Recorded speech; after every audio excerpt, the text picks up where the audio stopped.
L'appel numéro 670. Ma dette est payée.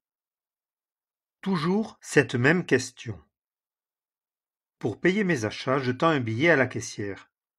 Donnez-le-moi, dit-elle. De toute façon, même si vous mourriez en sortant d'ici, vous ne l'emporteriez pas. Oui, bien sûr, mais l'important c'est ce qu'il y a après la mort. Rien. Il n'y a rien après la mort, répond-elle. Depuis toujours, la question de l'au-delà se pose à l'humanité. Elle nous embarrasse et nous effraie. Dans l'Antiquité, des pièces de monnaie étaient parfois déposées sur les yeux ou dans la bouche des défunts pour leur permettre d'obtenir la faveur des dieux dans l'au-delà. Certaines personnes ont investi tout au long de leur vie des sommes considérables pour préparer leur passage dans l'éternité. Elles ont donné l'ordre de placer des objets et des trésors dans leur tombeau en vue de faire face à cette étape inconnue. Aujourd'hui encore, les interrogations se bousculent dans notre esprit. Que se passe-t-il après la mort? Suis-je prêt à rencontrer Dieu? Si j'avais une dette envers lui, comment la payer? Qu'en est-il réellement? Dans la Bible, Dieu nous donne les réponses. Un homme ne pourra en aucune manière racheter son frère, ni donner à Dieu sa rançon, car précieux est le rachat de leur âme, et il faut qu'il y renonce pour toujours. Psaume 49, versets 7 et 8. Ce texte nous apprend que pour Dieu, l'argent n'a aucune valeur pour sauver de la mort. La Bible affirme aussi: tout le monde est coupable devant Dieu. Épître aux Romains, chapitre 3, verset 19. Nous devons bien reconnaître qu'un jour ou l'autre, nous avons commis un péché. Ce n'est pas forcément une faute grave ou un crime, mais ne serait-ce qu'un mensonge. Tout le monde en dit. Oui, hélas. Et cela rend chacun de nous coupable devant Dieu. Jésus a dit: de toute parole vaine qu'ils auront dite, les hommes rendront compte au jour du jugement. Car d'après tes paroles tu seras justifié, et d'après tes paroles tu seras condamné. Évangile selon Matthieu, chapitre 12, versets 36 et 37. Comment payer la dette de mes péchés? Vous avez été rachetés, non par des choses corruptibles, de l'argent ou de l'or, mais par le sang précieux de Christ. Première épître de Pierre, chapitre 1, versets 18 et 19. Il y a environ 2000 ans, Jésus-Christ est venu sur la terre. Crucifié, il endure à notre place la condamnation que nous méritons de la part de Dieu. Avant de mourir, il prononce ces mots: c'est accompli. Évangile selon Jean chapitre 19 verset 30. C'est-à-dire, la dette est payée. Puis il remet son esprit à Dieu et meurt. Alors qu'il est déjà mort, un soldat lui perce le côté avec une lance, il en sort du sang et de l'eau. Seul le sang précieux de Christ peut effacer nos péchés devant Dieu.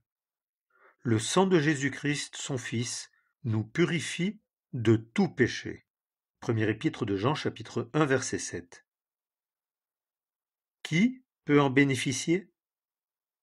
Dieu offre son pardon à tous, sans restriction. L'homme Christ Jésus s'est donné lui-même en rançon pour tous. Première épître à Timothée, chapitre 2, verset 6. Le sacrifice de Christ à la croix est suffisant pour payer la dette de ceux qui croient. Crois au Seigneur Jésus, et tu seras sauvé. Livre des Actes des Apôtres, chapitre 16, verset 31. Un choix responsable. Chacun de nous est placé face à sa propre responsabilité. Celui qui aura cru sera sauvé, et celui qui n'aura pas cru sera condamné. Évangile selon Marc, chapitre 16, verset 16. En effet, seuls ceux qui croient en Jésus-Christ bénéficient de ce paiement.